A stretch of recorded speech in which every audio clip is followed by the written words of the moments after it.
In the fall of 1971, at a farm liquidation sale outside of Viroqua, Wisconsin, a 31-year-old woman named Della Vickers paid $6 for 47 wooden produce crates, a hand-cranked root washer with a cracked drum, and the right to haul away whatever carrots were still in the ground on the back 6 acres of the Holmgren place. The auctioneer listed it as a lot. He didn't separate the items because separating them would have required him to pretend each one had individual value, and he wasn't willing to do that to a crowd of people he'd see again at church. The crates were warped. Half of them had slat gaps wide enough to lose a carrot through. The root washer drum had a crack running 4 in along the weld seam, and the brush rollers were worn to the steel. And the carrots— the auctioneer said this himself without being asked— the carrots were the reason the Holmgrens were selling the back 6 in the first place. Vernon County's largest cannery operation had rejected the entire fall harvest. Too crooked, they said. Too forked, too knobby, too irregular for the processing line. The Holmgren carrots couldn't be run through a commercial peeler without jamming the blade guides every 40 seconds, and the cannery didn't pay by the pound for what they couldn't process.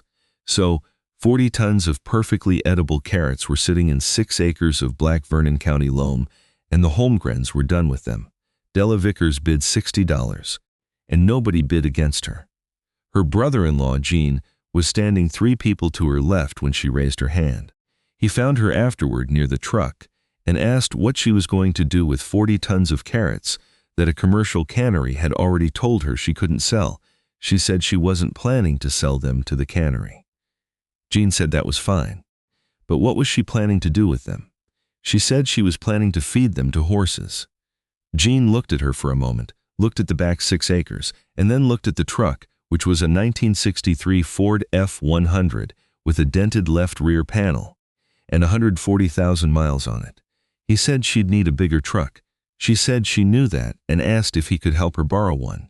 He could, and he did, and that's the last time Gene Vickers appears in this story as a skeptic. Let me tell you about Della Vickers, because what she did with $60 worth of rejected carrots and 6 acres of Vernon County loam only makes sense if you understand who she was. Della Mays Vickers was born in 1940 on a beef and hay operation outside of Viroqua, the second of 4 children, and the only one who showed any interest in the horses her father kept for work, and when work allowed, for pleasure. Her father, Raymond Mays, ran 60 head of Hereford cattle on 280 acres of hilly ground that was more useful for grazing than for row crops, and he understood this about his land the way a man understands something he didn't choose, but has made his peace with. Raymond was not a romantic about farming. He was a bookkeeper about farming. He kept a ledger, a green-covered composition notebook that he bought 3 at a time from the hardware store in town. And he entered every dollar that came in and every dollar that went out in a handwriting so small and precise it looked typeset. He taught Della to keep the ledger when she was 9 years old, not because she asked, but because she was the one who sat with him at the kitchen table without being told to. He said the ledger told you the truth about your operation, and that most people preferred not to know the truth about their operation, and that this preference was the reason most people eventually lost their operations. Raymond kept 4 horses. 2 were working animals, a pair of Belgian drafts named Albert and Clarence that he used for logging in the woodlot and for moving hay bales in the low fields where the tractor got stuck in spring. The other 2 were a mare named Pepper and her foal, which Della named Biscuit when she was 11, and which she broke to saddle herself at 13, following instructions from a library book and her own patient observation of how Pepper moved when she was comfortable and how she moved when she wasn't. Raymond watched this from the fence without interfering. He told his wife that Della had a feel for it. His wife said she knew that.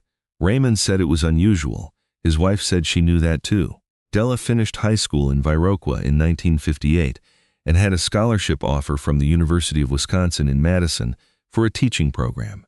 She had a suitcase. She had a bus ticket. She had a roommate assignment and a letter from the housing office with instructions about what to bring for the dormitory. She did not go. This is not a story about why she didn't go, because Della never explained it in terms that invited analysis. What she said when people asked was that the farm needed her that year, and then the next year, and then the years after that, and at some point, the question stopped being relevant. What she didn't say, but what the ledger showed, was that Raymond's health had begun declining in 1957, and that by 1959 he could not reliably get through a full day of field work without stopping. Della ran the cattle operation alongside her father through the early 1960s, and she ran it alone through the middle part of that decade, and Raymond died in the winter of 1967 at the age of 62, leaving Della the farm, the equipment, the ledger system, the horses, and a savings account at the Viroqua State Bank with $14 to $200 in it, which was every dollar Raymond Mays had ever saved that he hadn't put back into the land. The farm had no mortgage. Raymond had paid it off in 1954 and had not borrowed against it since. He told Della the year before he died that a paid-for farm was the only thing a bank couldn't take from you, and that everything else in agriculture was just borrowing time. She wrote that down in the ledger. Della married Carl Vickers in 1964. Carl farmed his family's ground 2 miles north and was a capable, steady man who had no particular gift for horses, but respected Della's. He died of a heart attack in the field in 1969 at 33 years old, leaving Della with the Mays farm. The Vickers ground combined to 410 acres total, 2 horses, 60 cattle, and the green ledger. She was 29. She did not sell anything. She did not take on a partner. She hired one part-time hand for planting and harvest seasons and ran the rest herself. By the fall of 1971, when the Holmgren liquidation sale happened, Della Vickers had been farming 410 acres alone for 2 years. She had $19,400 in the bank. She had no debt. She had the ledger. Now, the carrots. When Della looked at 40 tons of rejected Holmgren carrots sitting in 6 acres of Vernon County loam, she did not see what the cannery saw. The cannery saw product that couldn't be processed on their line. The auctioneer saw a lot that couldn't be separated without embarrassing himself. Gene saw a problem that required a bigger truck. What Della saw was winter feed for horses at a cost she could calculate to the penny, and she had been calculating it for 3 months before the auction happened. Here is what nobody at that sale knew. In August of 1971, 6 weeks before the Holmgren liquidation, Della had driven to a horseboarding operation outside of La Crosse and spent 2 hours talking to the woman who ran it about what horses ate in winter, what it cost, and what they'd eat that wasn't hay. The woman's name was Frances Oberlin, and she had been boarding horses for 20 years, and she told Della that horses would eat root vegetables, carrots, beets, turnips, as a supplement through the cold months, that it broke the monotony of dry hay, that horses who got root vegetables in winter came through in better condition than horses who didn't, and that the only problem with feeding roots at scale was the cost of buying them from produce suppliers who charged retail prices for something that was, at its core, a field crop. Frances said she'd been trying to source bulk carrots for years and couldn't find anyone willing to sell at a price that made sense. Della asked what price would make sense. Frances told her. Della drove home and did the arithmetic in the ledger that night. She had also, in September of 1971, before the Holmgren sale, driven the back roads of Vernon County, looking at what was growing and what was being written off. She knew about the Holmgren carrot situation because everyone in Vernon County knew about it.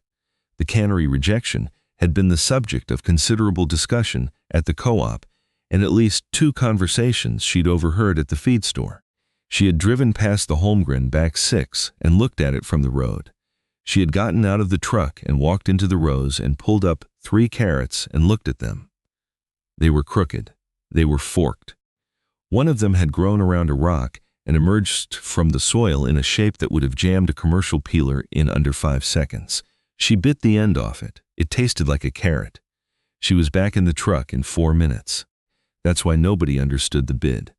They were seeing a woman pay $60 for something a cannery had already rejected. They were watching someone who had been doing arithmetic for 3 months execute the final step of a plan that was already complete. Let me tell you about the build, because this is where Della Vickers proved that the difference between a buyer and a builder is not talent. It's the willingness to see what something actually is instead of what it's supposed to be. The root washer with the cracked drum came back to the Mays farm on Gene's borrowed flatbed and went into Raymond's shop behind the house. The shop was a poured concrete floor under a tin roof, 40 feet by 24, with a wood stove in the northwest corner, and a workbench along the south wall that Raymond had built from 2-in oak planks in 1948. The tools on that bench had been accumulating since before the Second World War. There was a cutting torch Raymond had bought used from a pipeline crew in 1951. There was a Lincoln arc welder he traded a calf for in 1955. There was a drill press, a bench vise, a set of taps and dies in a wooden case with a broken hinge that Della had fixed with a strip of leather when she was 14. The cutting oil in the torch reservoir was the same cutting oil Raymond had poured in the last time he used it, which was the winter before he died. Della lit the wood stove, let the shop come up to temperature, and looked at the root washer for the better part of an evening before she touched it. The crack in the drum was 4 in along the weld seam, as the auctioneer had noted, which meant the drum would flex under load and the crack would propagate. She could see where it had already begun to open at one end. The brush rollers were worn to the steel cores, which meant they were useless for washing anything, but would serve as a template for replacement. The hand crank mechanism was intact, and once she oiled the shaft bearings, turned smoothly. The frame was sound. She welded the drum crack in one evening using the Lincoln and a rod she found in a coffee can on the shelf above the welder. She ground the beads smooth with a wheel she mounted to the bench grinder. She measured the brush roller cores and drove to a farm supply in La Crosse the following week, where she found replacement brush stock in a bin near the back of the store. Stiff nylon bristle material used for grain elevator cleaning equipment, and bought enough to repack 4 rollers at a cost of $11 for the material and an afternoon of work to cut, fit, and attach it. The drum seal she fabricated from a strip of conveyor belting she found folded under the workbench, which had been there so long it had taken on the shape of the floor. She cut it to width with Raymond's tin snips, punched the bolt holes with the drill press, and fit it in 40 minutes. She also modified the washer's output chute. The original chute dropped cleaned carrots straight down into whatever container was below it, which worked fine for bins, but not for the burlap feed bags she intended to use for portioning and storage.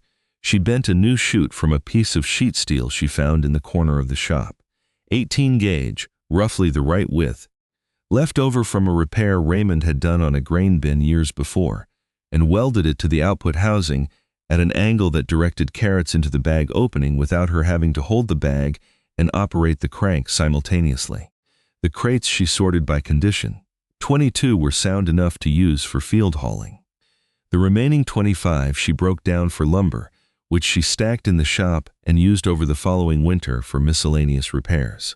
The cost when she entered it in the ledger: $60 for the lot at auction, $11 for brush stock, $4 for welding rod, $2 for hardware, $77, including the gas for 3 trips to La Crosse and back. The commercial root washing and bagging equipment she'd priced at the farm supply for reference started at $400 for the smallest unit available, which was designed for operations larger than what she was building, and would have required a power takeoff connection. She didn't have a convenient way to run in the shop. She didn't buy it. She spent $77 instead and had a washer that fit her operation exactly because she had built it to fit her operation exactly. She pulled the homegrown carrots in October, working the back 6 acres over 3 weekends with the Ford and a borrowed 2-row digger. The ground was soft from early fall rain, and the carrots came up cleanly. She ran them through the washer in the shop, bagged them into 50 lb burlap bags at a cost of 60 cents per bag from the feed store, and stacked them in the root cellar, under the farmhouse which Raymond had built in 1946, with a poured concrete floor and walls and a ventilation system that kept the temperature between 34 and 40 degrees through the Vernon County winters without any mechanical assistance. 40 tons of carrots, 1,800 bags roughly. The root cellar held 400. She rented cold storage space at the Viroqua grain elevator for the remainder at a cost of $40 for the season. Total cost of the entire operation: $60 for the lot, $11 for brush stock, $4 for rod, $2 for hardware, $108 for bagging material, $40 for cold storage, fuel, and miscellaneous. Call it $240. She had 40 tons of horse-grade carrots in storage. By the first week of November, she called Frances Oberlin in La Crosse and told her she had carrots available at a price that would make sense. Frances asked what price. Della told her, Frances said she'd take 200 bags to start, and would Della deliver. Della said she would in the borrowed flatbed, and she did in November. And Frances wrote her a check that covered Della's entire cost for the operation and left her with $3,800 worth of inventory still in storage. If you have ever watched a community write something off, a piece of ground, a harvest, a woman working alone in a shop behind a farmhouse, and then watch that woman turn the write-off into the foundation of something the community couldn't imagine, stick with me, because this is where the story stops being about carrots. Let me tell you about what happened over the next 8 years, because this is where the story stops being about a root washer and starts being about something else entirely. Della sold the remaining carrot inventory by February of 1972 to Frances Oberlin and to 2 other boarding operations she found by asking Frances who else she knew. She netted after all costs just over $4, zero from $60 bid at an auction, and $240 in total expenses. She entered every dollar in the ledger. Then she started thinking about what the carrots had told her. What they had told her was this: there were horse people in the Coulee region of Wisconsin who needed things that the agricultural system was not organized to provide them, and that the agricultural system's disorganization was not their problem. It was her opportunity. The cannery needed uniformity. Horse people needed nutrition and availability, and a price that didn't punish them for feeding their animals well. These were different markets with different requirements, and the Holmgreen back 6 had produced a crop that was perfectly suited to one of them and completely useless to the other. She started building the horse operation in 1972, not a boarding stable. She had watched Frances Oberlin's boarding operation and understood that boarding was a service business with service business problems, which were people problems. And Della was not interested in people problems. What she built was a breeding and training operation, starting with Pepper's bloodline and 2 mares she bought at a dispersal sale in Crawford County for a combined price of $600, which the ledger showed she could absorb without touching the savings account. She had Raymond's eye for horses, which was actually her own eye, which Raymond had recognized and named when she was 11 years old. She could look at a horse's movement and tell you things about its structure that a veterinarian would need an examination to confirm. She could tell you which falls were going to develop and which weren't. She could tell you from watching a horse move at a walk for 4 minutes whether it was going to be comfortable to ride or whether it was going to fight its rider for the next decade. She had never been taught this. She had learned it the way Raymond had learned the ledger, by paying attention to the same thing every day for years until the truth of it became visible. By 1975, she had 7 horses. By 1977, she had 12. By 1979, she had 18 horses, a waiting list for falls that ran 14 months, and a reputation in the Wisconsin and Minnesota horse community that had been built entirely by word of mouth, which is the only kind of reputation in that world that means anything. She had also, by 1979, stopped running cattle entirely. The cattle had been Raymond's operation and Carl's operation, and they had been her operation by inheritance and necessity. The horses were her operation by choice, and the ledger showed clearly which one was performing. She was still sourcing root vegetables for winter feed, not from the Holmgrens, whose back 6 she had bought outright in 1974 for $4,200 cash, which was the first land purchase, but from a network of produce operations across 3 counties that she had built over 4 years by being the person who called when the cannery said no. The cannery rejection was her sourcing mechanism. She had a standing arrangement with 2 cannery operations in Vernon and Crawford counties. When they rejected a load for cosmetic reasons, they called Della before they called anyone else. She paid cash on delivery at a price that was better than the alternative, which was plowing it under. And she got winter feed for her horses at a cost that was a fraction of what the boarding operations around her paid for hay and commercial feed supplements. The ledger by the end of 1979 showed a savings balance of $41,000. The farm had no debt. The back 6 acres had been paid for in cash. The horse operation was generating net income that Raymond, looking at the cattle numbers from the same ground, would not have believed possible. Then the 1980s arrived. You know what happened in the early 1980s in agricultural Wisconsin. You know about the interest rates. 18% some of them, on operating loans that farmers had taken out when were 6. You know about the land values that had been climbing through the 1970s and then dropped by a third in 2 years, leaving farmers holding mortgages larger than the appraised value of the ground underneath them. You know about the farm auctions that weren't liquidation sales, but were bank-forced sales, and the difference between those two things, which is the difference between a choice and a taking. In Vernon County, between 1981 and 1985, 11 farms within 12 miles of the Mays place went through some version of financial crisis. 4 of them lost ground to the bank. 2 of them sold equipment at auction prices that didn't cover the loans against it. The Kettner family, who farmed 600 acres 3 miles east and who had expanded aggressively through the late 1970s on borrowed money at rates that had seemed manageable when corn was above $3, lost 200 acres in a bank action in the spring of 1983.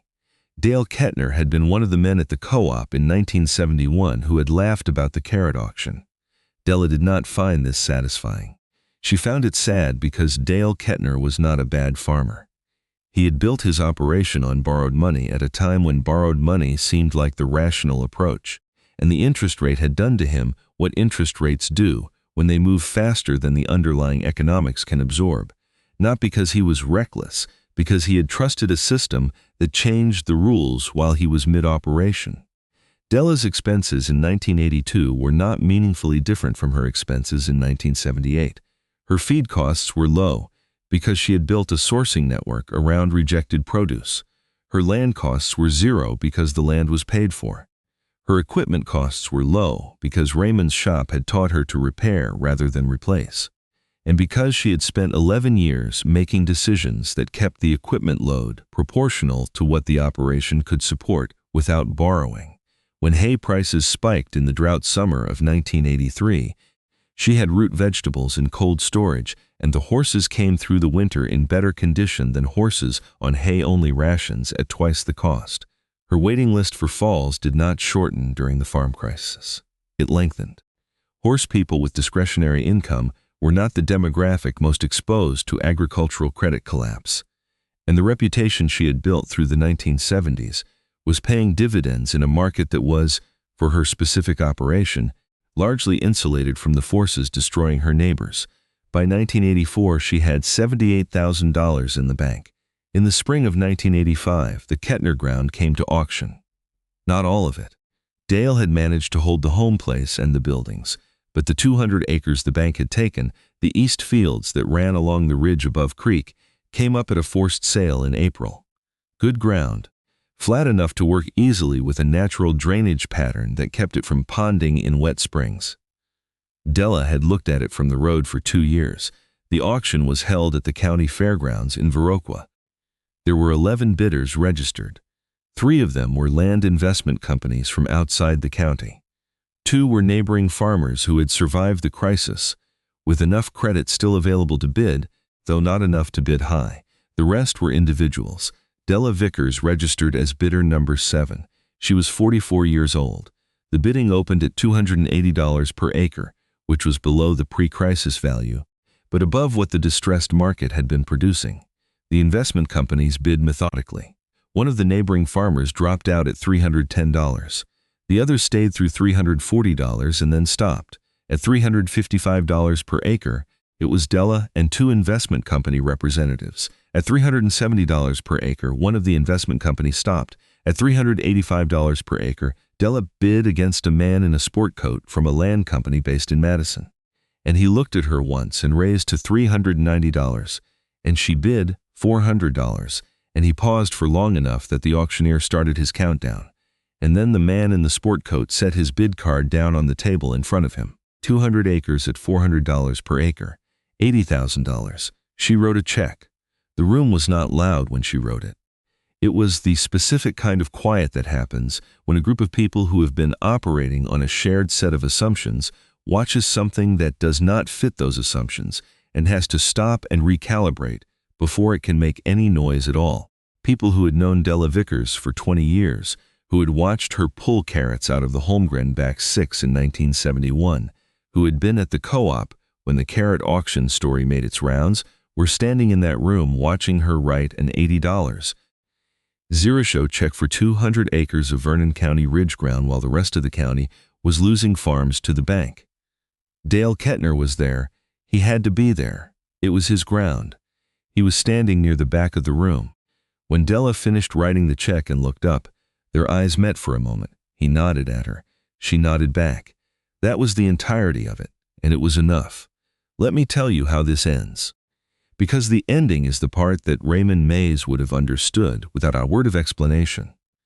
Della farmed the expanded operation through the rest of the 1980s and into the 1990s. The horse breeding and training operation grew to 24 horses at its peak. The waiting list for falls remained in good years and bad years between 8 and 16 months long.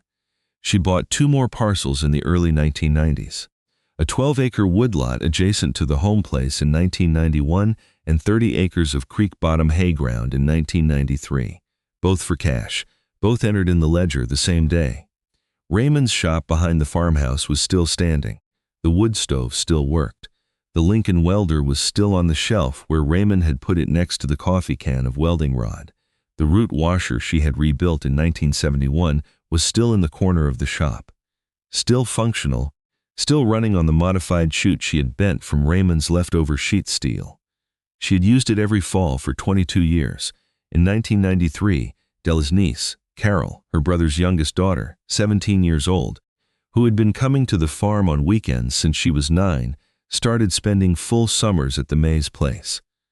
Carol had the same quality Della had shown at 11. She could watch a horse move and tell you something true about it. Della put her to work in the shop first before she put her in the barn because Raymond had put Della to work in the ledger before he put her on a horse, and Della understood why. You had to know the cost of things before you could know the value of them. Carol learned well on the Lincoln welder. She learned to read the ledger. She learned over 3 summers the sourcing network for winter feed, which canneries called, which produce managers to ask for, how to calculate the cost per horse per day for root vegetables versus hay versus commercial supplement, and why the arithmetic consistently favored the sourcing network over every alternative the feed stores could offer. In the summer of 1995, the Vernon County Agricultural Extension Office held a meeting for farm operators to discuss alternative income strategies in the post-crisis landscape. They asked Della to speak. She was 55 years old. She had not spoken at a public meeting since a school board session in 1974. She stood up at the front of the room and said this more or less in the plain declarative way she said everything. She said she had started with a paid-for farm and a ledger and $60 at an auction, and that everything she had built since then had been built on the arithmetic of not owing anyone anything. She said the farm crisis had not been caused by bad farming. It had been caused by borrowed operating money at rates that were presented as stable and turned out not to be, and that the only defense against a rate that could change was an operation that didn't depend on the rate staying where it was. She said she had fed her horses rejected carrots for 20 years because the carrots were nutritionally equivalent to what the feed store sold and cost her a fraction of the price, and that the difference between those two prices compounded over 20 years was the Kettner East fields. She said she didn't think she was smarter than anyone in the room. She said she thought she had been lucky to have a father who kept a ledger and taught her to read it. Then she sat down. Francis Oberlin, who had driven from La Crosse for the meeting, found Della in the parking lot afterward. Francis had been buying Della's surplus root vegetables for 23 years. She said she'd told that carrot story to every horse person she knew. Della said she appreciated it.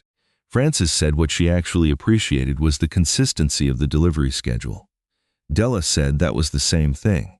Carol Mays took over the primary management of the horse operation in 1998. She was 22. She kept the ledger in the same green composition notebooks, bought 3 at a time from the hardware store in Viroqua, because Della had bought them that way, and Raymond had bought them that way. And Carol saw no reason to change a system that had worked for 2 generations. The root washer was still in the shop. The sourcing network was still running. The waiting list for falls was 14 months. Let me ask you something. What do you see when you look at 40 tons of crooked carrots sitting in 6 acres of black Wisconsin loam after the cannery has already told you they're worthless? Most people see a failed harvest, a problem somebody else is going to have to plow under, a lot at an auction that isn't worth separating into individual items because none of the individual items has individual value. Della Vickers saw Winterfeed at a price she had already calculated on ground she would own outright in 3 years, that would feed a horse operation, that would build a waiting list, that would generate the cash, that would buy the Kettner East fields at $400 an acre, while the man from Madison set his bid card down, $60. A cracked root washer and a root cellar, and a ledger her father taught her to read. The carrots nobody wanted in the hands of the woman. Nobody understood until the check cleared and the room went quiet. And Dale Kettner nodded from the back wall and she nodded back. And that was all there was to say.